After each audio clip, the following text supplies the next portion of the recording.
degenerate. I want you out of here. Is this a black thing? Hey!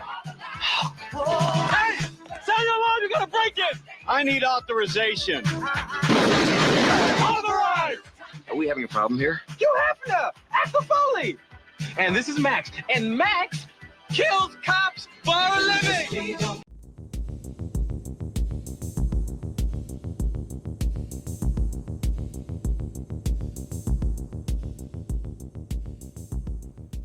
Hey guys, I'm Kevin. I'm Jake. And this is Movie Matters. Another sequel for our sequels month. We're doing Beverly Hills Cop II today, from 1987, directed by one of the greats, Tony Scott, who we know from Top Gun and Man on Fire and a whole bunch of other cool movies. Deja Vu, if you haven't seen that, that movie's awesome. That's a mid 2000s movie. That's really fun. So I haven't seen this movie in a long time, just similar to all the other movies we've watched, or other sequels we've watched. I didn't love this movie. I didn't hate it, but I didn't love it. What did you think, Jake? Probably same camp. Okay. It was okay. I actually thought it was funnier than the first movie. I would agree with you there. Overall. But yeah, I feel like the plot wasn't as strong in this one. Though it was like, in our last episode, we talked about Lethal Weapon 2 being kind of not cohesive. Like, at least Beverly Hills Cop 2 is a cohesive kind of narrative. I just feel like it was maybe too convoluted for being a action comedy. I feel like they just tried a little too hard to like twist and turn and stuff. It's just like it doesn't need to be that deep and yeah, I agree. I mean, this movie was like a couple rewrites away, or like fine tuning of the screenplay away from it being a fucking awesome movie. Yeah. Because the Alphabet Killer's cool, the action in it's cool. It's a very 80s action movie, but it didn't have the pizzazz I was looking for, I guess you could say. It was like, and I mentioned this very briefly in our Lethal Weapon 2 review, it's like, oh, this whole thing is about drug money at the end. And there wasn't, it needed more connecting and more, like the villains needed to be built up a little bit more in this movie, in my opinion. Because they were a little weak, if you ask me. Yeah, and like the plot elements just didn't quite, like, they didn't matter like as much as they should have. Like the whole alphabet thing like didn't really need to exist. Like they were just stealing shit to fund their arms dealing. Like, yeah, like I don't like it could have been leveraged better in the plot. It could have led to something more. But like, yeah, I feel like that was something that like maybe they were like writing. They're like, oh, this concept is awesome. And then like got stuck. Like, well, where do we go with this? Yeah. Like, I don't know. Just like kind of like leave that off to the side. And like, for whatever reason, they're leaving clues as to what they're going to hit next, which like doesn't make sense. They didn't have to do that. But they did it because it's like, oh, let's just frame Charles Kane as who's Dean Stockwell from another who's who of 80s actor, Paris, Texas, and a whole bunch of Blue Velvet, a whole bunch of other movies. Love him. He's a great actor. But it's like, let's just do this and make it somewhat not difficult to solve. That way the cops think that it's Charles Kane is the mastermind behind this, and then we get away. It's like, it's like almost like Scooby-Doo level cartoon, like, right. Like evil plotting. It's not, I don't know. It just didn't do it for me that much, but I agree with you where it feels funny, funnier than the first one, and I think that's because the characters, all the characters interacting with each other is a lot funnier. Because in the first one, Eddie Murphy is like a fish out of water. He's the Detroit cop that nobody trusts really, and he's trying to like gain the trust of the two other cops, Taggart and Rosewood, and they just don't. There's more conflict in that. Versus this one, they like are like partners with him basically, and so the camaraderie is really good, and the banter between them all is really good, and they can finally like develop these characters a little bit more. And I think they do that with Rosewood really well.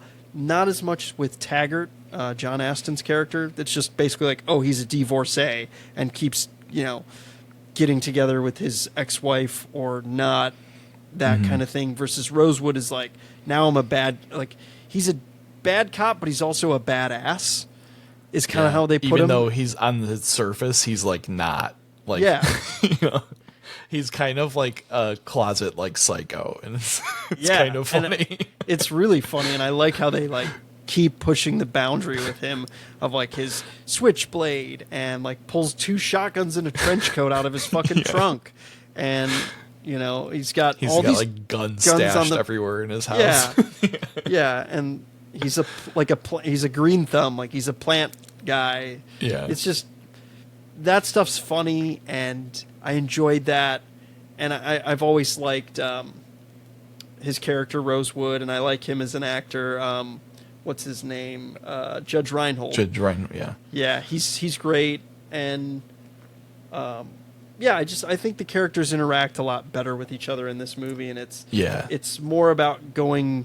It's like a revenge story, but it's not, and I like that they show how Eddie Murphy is just like a sleuth detective. Like, he's awesome, and I love that about this movie. Like, he knows these little tricks and little like fun things that you can do, such as like the chewing gum with the magnet and the glue with the match in the like the turtle tank. Yeah, he's like a real deal like street cop, Yeah. And like the first movie is kind of, like you said, like in a lot of ways he's kind of the antagonist in the first movie. Like, he causes all of the problems, and like, they're constantly like trying to nail him, for what he's like interfering with and everything. Yeah. And like, like you said, like in this one, like everybody's in on the joke with him, which makes it more fun, and Yes. like gives them more room to like develop these characters, which is great. But I do love that they still bring in that, like, he's the street cop, they're the white collar detectives. Yeah, by the book. Yes, and like By the book detectives. even though they're versus a him. little more in the gray after dealing with him, the first time around. Yeah. But like, they're still kind of the clean cut detectives.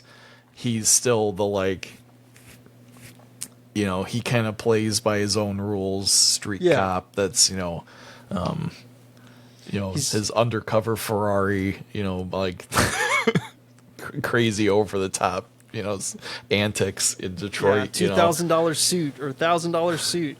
Yeah. $50,000 car. No, it's not 50,000. It's more. Like, yeah, I was like, he's always the smartest one in the room, and he always gets what he wants. And again, I love that from the first one, and we talk about that in our review on the first Beverly Hills Cop. And he is that way in this one.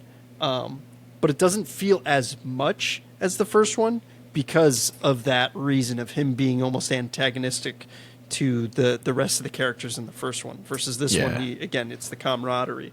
Everyone else is just so like one-dimensional in the first movie that it's like, and they kind of have to be like, they're just the by the book cops in the first movie. Where like in this one they have a little bit more fun, like they're playing more in that in-between, area, like I said, like the gray area, and like that's where they really get to like grow as characters. I think it's that that evolution of the characters is done like really well in this movie. Yeah, It really agreed. makes you like, because in the first movie you kind of dislike Rosewood and Taggart. You're like, they're they got the stick up their ass. You want to root for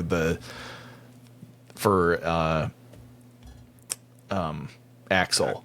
I was gonna say Axel. Yeah.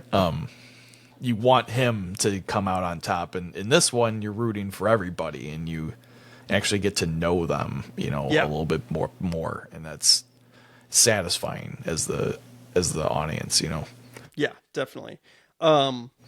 This movie made a ton of money. It had a budget of $27 million, which is pretty high for the movie in general, in my opinion. It made $300 million worldwide, which is a lot. It was the second highest grossing movie of '87, which I looked it up. The top grossing movie, at least domestically, Fatal Attraction. Huh, that's interesting. Yeah. Oh wait, no. Sorry. As funny as this is, guess what it was? It was a movie I talked about in the last podcast. 3 Men and a Baby. No. Yeah. That's so weird. That's so hilarious. weird. I randomly got that confused with Look Who's Talking, which was one of the highest grossing movies of '89, and then that happened to be the highest grossing movie of '87. That's hilarious. Action cop movies getting taken down by talking baby movies. Yeah, I don't know if 3 Men and I've never seen 3 Men and a Baby. I don't know if the baby talks in that one. I haven't either, but in Look Who's Talking, the baby does talk. Yeah. Yeah, it grossed $26 million domestically in its first weekend, Wow. which is pretty much its main budget, which is awesome. It at that time, that was the biggest opening weekend gross in history, breaking the record set by Temple of Doom, which we will talk about next week. As of 2024, this is the only R-rated film to ever hold the opening weekend record, which I don't know if Deadpool and Wolverine just beat that. Yeah, that's a good question. Yeah. This is also, so there's a decent amount, some trivia that was interesting. Like, this is the first film that Eddie Murphy co-wrote / wrote. Like, and you can see his DNA is on it for sure. Yeah, I think the jokes are better in this movie than the first one. Particularly his delivery is better, which makes me think that he really incorporated his stand-up skills into the writing of this movie. Yeah. And his timing is much better in this one. His laugh still bothers me, and I don't know if I talked about that in the first one. Yeah. It's I don't know. But it's like isn't fake. that how he actually laughs though? I don't know. It's a good question. Yeah, I'm not sure. You should Google it, YouTube it. Paramount. So this is very interesting, and you also kind of talked about this in the last review about TV versus movie, and that the Tarantino, what he said, Quentin Tarantino. So Paramount originally wanted to turn this into a TV show, the sequel, and they wanted to do a TV show, and Eddie Murphy didn't want to go back to television, being on SNL and I think maybe a couple other shows, so they made this instead. With Tony Scott, again, great director. He knows how to direct action. I think he does action really well in this movie. And Don Simpson and Jerry Bruckheimer, very famous producers who produced this movie, they wanted Tony Scott because of Top Gun. Yeah. So, makes sense. Yeah. And you see there's a volleyball scene at the Playboy Mansion in this movie where I was just like, oh, is he making up for the very non-heterosexual kind of homosexual erotic vibes in Top Gun? And he did this where he's at the Playboy Mansion with girls playing volleyball. I think he did that on purpose. Yeah, I think so.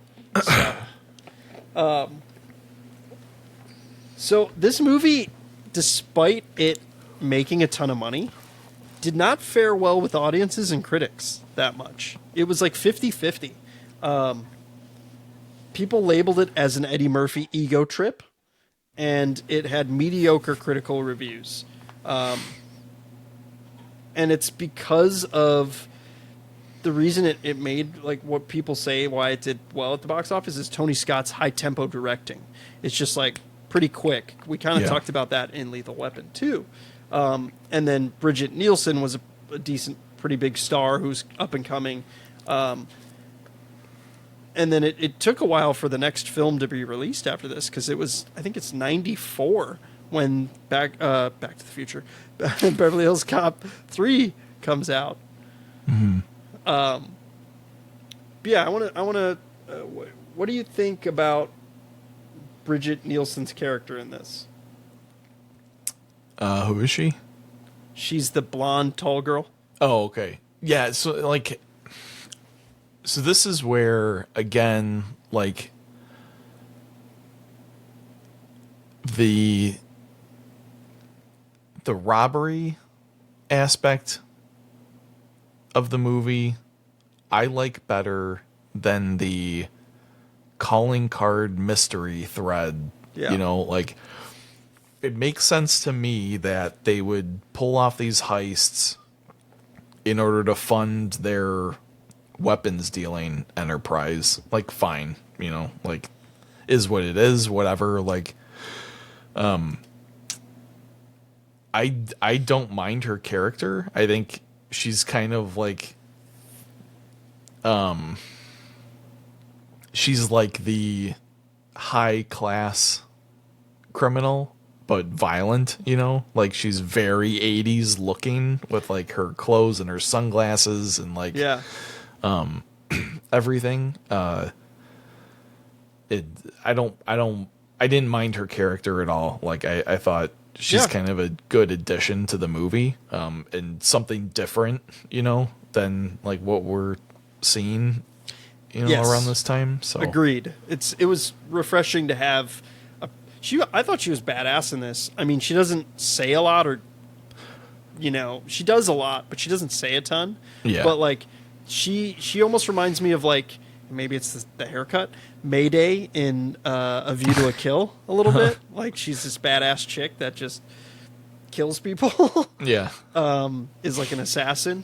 But I thought she's great in this. I thought it was hilarious when she dies in the end and she gets, like, blown away by a shotgun. I think it's either a shotgun or a pistol. I don't remember. I think she gets, like, shot and, like, flies and rotates, like, twice. And I was like, whoa, that was interesting. But the cool thing with Bridget Nielsen is we know her from Cobra with Sylvester Stallone, which Stallone was initially slated to play Axel Foley in this. His name was originally Axel Cobretti in Beverly Hills Cop 1 because he was going to do it, and I think he wrote, like, some of it, and he dropped out because they wanted it to be funny, and then that's why he made Cobra. Yeah. And that's he eventually married Bridget Nielsen too. But I was trying to look up, like, I was looking up their like, marriage and their timeline, and apparently, because I read in the trivia that Bridget Nielsen and Tony Scott, the director, had an affair. Well, one of them or both of them were married, but I don't think it was when Stallone was married to her, but it was, like, really close. And I couldn't find a timeline for that, but that was interesting to me. Yeah, I like her character. I don't really like the main villain. What's his name in this? Maxwell Dent? Yeah, I feel like he doesn't do anything. Yeah, he doesn't do Like, anything. Like, yeah, my biggest gripe, I think, with the movie is that the actual, like, criminal activity was really hard to follow. And, like, I'll admit that at one point I was like, what the fuck is going on? Like, I, like, could not follow the thread of, like, where they were, like, moving money around and, like, what they were trying to actually accomplish. Yeah, agreed. And then all of a sudden it's just like weapons deal, and I was like, okay, we're back. Like, yeah, that's exactly why I didn't care too much for the movie. It's okay. And you've got that one actor who like doesn't say anything in this, is like his name is Nikos Thermopoulos in this, and he's played by Paul Guilfoyle, who you've seen in like he's in Air Force One with Harrison Ford. He's in a whole bunch of movies, and he's like that blonde dude that's like the arms dealer guy, and he like doesn't say a word, and he's just kind of a throwaway character, which is interesting. And it's just like kind of like sporadically went to that. Yeah. And like to kind of tie it back to the TV show,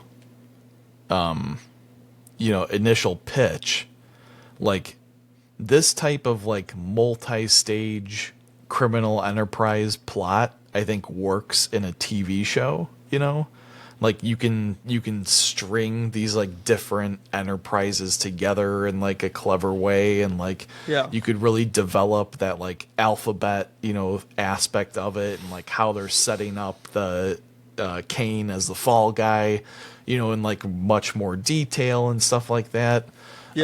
Or like in a hour and a half movie, you have to kind of just make some leaps that are not quite complete, and then it's whatever. And like I just feel like maybe they tried to do too much with the criminality.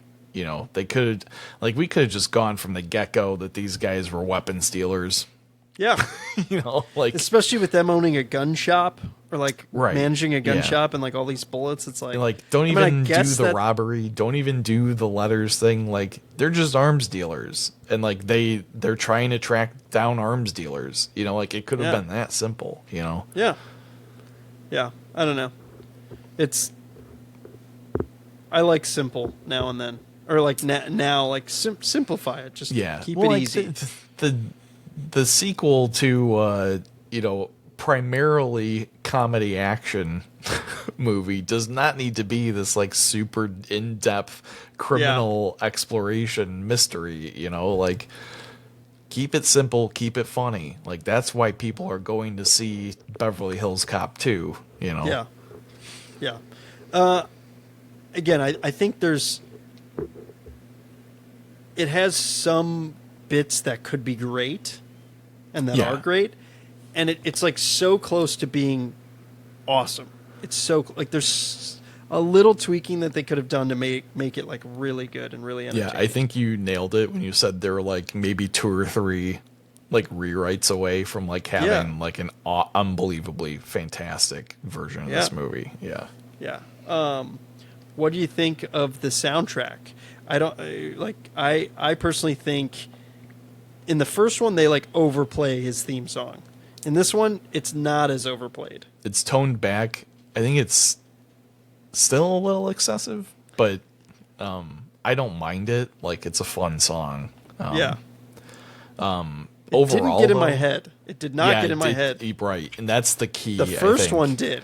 Yes. Watching the first one for every time he shows up on camera, they like play it in the first one. It's like, okay, we get it. Like we know who he is,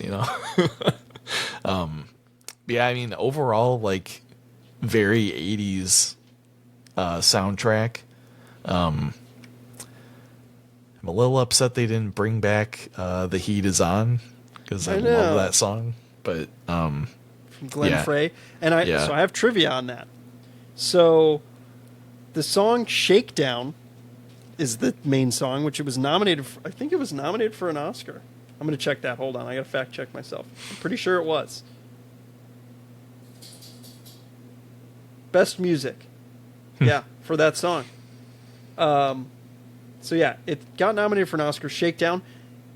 Do you know who made it? No. Bob Seger. No shit. That was a Bob Seger song? Yes. And what's crazy is that is Bob Seger's only #1 hit single on the Billboard Hot 100. That's insane. Isn't that insane? That's wild. Because Seger's great. I like Seger. Oh, yeah. Well, he has like... Tons of hits. Tons of hits. I know, but not the #1. Well, that song is not Bob Seger-esque. No. Like, at all.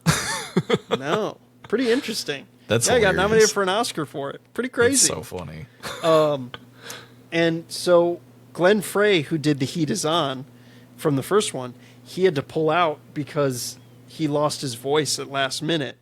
And so he recruited his friend, Bob Seger, as his replacement. So, pretty cool. Did Fry help write this song at all? I think so. Okay. Because, I mean, it's much more in that Glenn Frey 80s like kind of vibe with like the saxophone and like the like jazzy pop, kind of thing. It says Harold Faltermeyer, who did the score of the first one, is nominated for the Oscar for music and lyrics.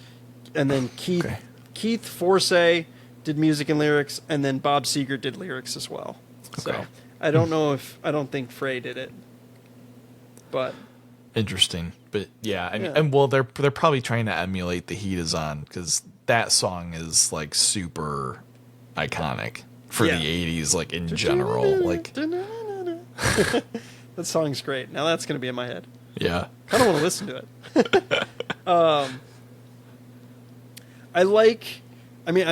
You got Ronnie Cox in this from RoboCop and from the first Beverly Hills Cop. He's Bogomil, Andrew Bogomil. I like that he gets shot. I mean, it sucks that he does, but like I like that that's like the inciting incident that brings him back to Beverly Hills in L.A. Because it's like, why is this Detroit cop keep going to Beverly Hills? Right. Like, why does he keep going to California? And I like it. They do that because it's like this guy's good friends with him, and they do it's a very small little piece of writing, but it's like, hey, are we going fishing? Like, I'm going to teach you how to fish. Like, it shows that they're established that they've developed a long-lasting friendship, which is great. Yeah. Yes, agreed. So I like that. So I want to talk about the inspector at the Detroit Police Department. What'd you think of him? Stereotypical mad black captain. Yeah, hilarious. He's great. I love his He's so character. great. It's so good. He says, "Don't think, Axel. It makes my dick itch." Like, what? So there's an interesting story about him as a person. So his name is Gilbert Roland Hill. He was an actual Detroit police officer. Hill joined the Wayne County Sheriff Department in 1957 and quickly became disillusioned with the slow pace. It was boring for him. He joined the Detroit Police Department in 1959. In 1969, he was promoted to detective and was assigned to the Homicide Division in 1960. Over the next decade, Hill rose to national attention for his ability to obtain confessions out of the most notorious killers. Pretty interesting. He was part of a law enforcement task of over 100 agents in the investigation surrounding the Atlanta child murders in '79. Hill was then promoted to rank of inspector in charge of the Homicide Division by 1982. In '89, he retired from the Detroit Police Department at the rank of commander. So during these movies, he was actually a cop still. Yes. Jeez. However, so this is an interesting fact, and this is kind of interesting, very interesting. In 2016, former hitman Nate Boone Kraft alleged that Hill, the inspector, had once, and this is real life, had once offered to pay him $125,000 to kill Richard Wershey Jr., who's White Boy Rick in Detroit, to keep Wershey from allegedly revealing corruption in the Detroit Police Department. Jeez. Yikes. I don't know how accurate that is. It's one man's word over another one, but that's pretty interesting. There is a movie called White Boy Rick with Matthew McConaughey, and it's an okay movie. It's okay. Oh, it came out a couple years ago? Yeah, a few years ago. Yeah. It was okay. Yeah.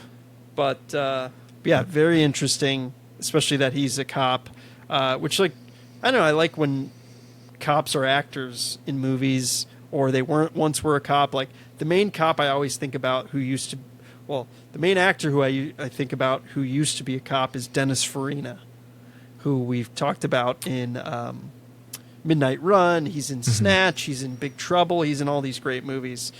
He was a Chicago cop. I always think that's cool, like being a cop and an actor, or transitioning into one career over the other. Yeah. Very interesting. Very interesting. I like the love Paul Reiser. I think he's great. He plays Jeffrey, the Detroit police officer that Axel makes drive his Ferrari, thinking that he's like everyone His kind thinks of he's like still in. lackey friend. Yeah. Yeah, he's funny. He's great. He plays Burke in Aliens. Yeah. And we don't like him in that movie. But Yep. I also kind of like him because he's Paul Reiser. He's great. He also reminds me of Rod Blagojevich. Oh, interesting. That's very interesting. They look very similar. It's mostly the hair, but it's a little bit their face. I guess I could see that. He was the governor of Illinois, wasn't he? Yeah, who went to jail. Yeah. I like Eddie Murphy's, like, some of his little schemes that he pulls, like with the projectile seeking, like, bullets in the bag, and he like splashes the water on his face and like thinks that he's sweating, like they think he's sweating. Like dying of like radiation poisoning or something. Yeah, and so great. Well, no, he like doesn't want him to blow up, and he's like, yeah. And he like, I love where he like pretends to sneeze, and he's like, "Oh, we almost all got fucked up." Like that line was like one of my favorites in the movie. I loved that. Yeah, and there's other gags like that, like Rosewood being terrible at driving, which gets a little out of hand in certain scenes, but it's funny. You got Chris Rock in a cameo as the valet at the Playboy Mansion. In the first one, we had the Wayans brothers' dad was like the bellhop, or Yeah. I can't remember his name. Damon Wayans? Yeah, it's Damon Wayans Sr., right? I think. I don't think there's. Well, let me see. Cause it's not the I don't Damon think he's a Wayans senior. that we know. It's their dad. Well, Damon Wayans is in like the junior is in. He was in like New Girl and everything like that. Yeah. But yeah, I'm thinking like Damon Wayans from like In Living Color and like Major Payne and all that.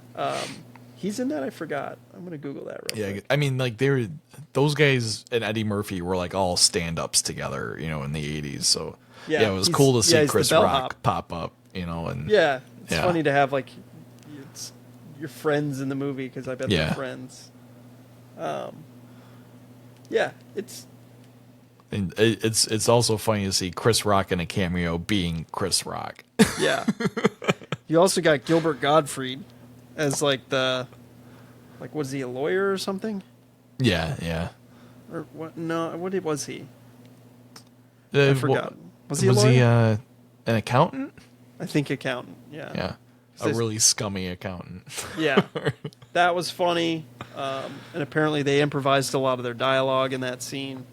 But yeah, I like the raid at the warehouse at the end. I think that was pretty interesting, pretty fun, good shootouts. However, there's certain scenes that kind of bothered me in that. It's like they're sitting behind like wooden crates that are just getting shot to shit, and they're like not getting hit. They're like 10 feet away from each other, and they can't hit anybody. It's like one of those things where it's like you could have staged this a little bit better, or like whatever. It's not like a serious action movie, so sure. give We'll it a little bit of leeway. But there's a shot, and this is pun intended. There's a shot of Eddie Murphy with his gun, and the gun is out of ammo. Like the slide is back, and he's firing it. And yeah, I'm like, I noticed that. I was like, what? But then I feel like, it's three of them, and then all these guys just give up at the end. Yeah, that's a little. That kind of bothered me. I was like, what? Why? Well, they don't know that their like two leaders died either. Like, yeah, they're in the middle of a fucking shootout, And speaking of when the leader dies, when Dent dies and he gets shot in the car, it seemed a little anticlimactic for me. I was like, wait, is he in the car? Is he actually dead? Yeah, I don't know. But also, like, he's just so inconsequential. Yeah. So like, yeah, it's just like he wasn't a great villain. Yeah. I feel like it's one where like you really needed the fight with what's her name in the movie? I don't even know if we ever get it. Bridget Nielsen. What the hell's her name? I'm looking. I feel like we do, but it's Fry. Carla Fry. You get Okay. it for sure. like there should have been a bigger fight scene like with her. You know, to like wrap up the, because like she's really the villain. Yeah. Like, you know, like or at least she's the more consequential. Yeah. I mean, she Villain. does almost kill Axel, and then Yeah. Taggart saves him. But yeah, I don't know. I agree. It's a little anticlimactic at the end. Yeah. But I like when the chief gets fired. I thought that was well deserving. He was a fucking pain in the ass. The alphabet crimes are, so I copy pasted this, cutting in. So the alphabet crimes are like A for Adriano's jewelry store, B for Bogle Mill, C and D for City Deposit, and then E and F for Empyrean Fields. It's like, yeah, that's cool, but again, I don't know. I wanted more. Well, it doesn't make sense that they would outline their crimes Yeah, in again, clues. You know, like it's just Yeah. like I and that's guess why they're- they figure it out, like the Right, yeah. Federal Reserve. Yeah, and like they, like I get that they're trying to pin it on Kane or whatever, but like, Yeah, it's just like it's just a little too messy, in my opinion. yeah, and I don't really remember the third one either, and I think I remember enjoying the third one as a kid, but I don't think it's any better. Yeah, I haven't seen any of them, so Oh, this was also a first time watch for me. are you gonna watch the third? I might, we'll see. And they just came out with the fourth one on Netflix, Yeah. which actually wasn't bad. It wasn't bad. Yeah, overall, I mean, would you watch it again? Maybe Yeah. not for like a long time, Yeah. probably, but Yeah, I would agree. Yeah, it's an okay sequel. Lethal Weapon 2, Back to the Future 2, all way better. And Rambo 2, all way better. So yeah, and I know next week's sequel is awesome, and I can't wait for it. one of the best of all time. So Yeah, Indiana Jones, Temple of Doom. I'm very excited for it because this movie didn't really do it for me. It's okay. It's Yeah. okay. I'm Yeah. not going to say it's shit. I'm not going to say it's bad. It's worth a No. watch if you haven't watched them before, or if you just want to kill some time. It's okay. It's funny. Yeah. The comedy saves this Yeah. movie quite a bit. Agreed. And I like the direction, and I like the acting. Yeah. But yeah. So yeah, I think I think it's okay. So yeah, thank you guys for listening. We're going to continue sequels month next week. It'll be our last sequel of the month with Indiana Jones, and then we're in the new year, which is fucking crazy. So we appreciate you guys listening to us, and follow us on all the social medias. Follow Jake's other podcast, Bourbon Matters, where he talks about all kinds of awesome bourbon and stuff. I mean, that's obviously why he has all the drinks behind him, for those that are wondering. Yeah, we appreciate the support and you guys listening. Yeah. Well, we'll see you next week. Take care.